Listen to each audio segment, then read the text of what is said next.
तहरीक लब्बैक सारी की सारी गायब हो गई। ये पाकिस्तान तहरीक इंसाफ को ताने देते रहे 3.5 साल तक।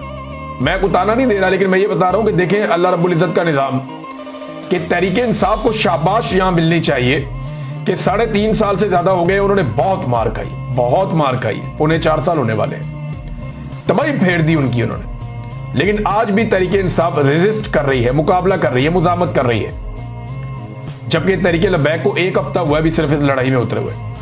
1 हफ्ता पहले उनके ऊपर क्रैकडाउन हुआ और तब से लेकर अब तक अब कोई बंदा नहीं मिलता जिससे आप बात करें। मैं सारा दिन कोशिश करता रहा हूं कि तहरीक लब्बैक के कोई जिम्मेदारान मेरे मत्थे लगे, मैं उनसे पूछूं कि जनाब बताएं सूरत क्या है। और कोई तो कुछ बताए ना, कोई नजर नहीं आता, ना सोशल मीडिया पे ना मीडिया पे।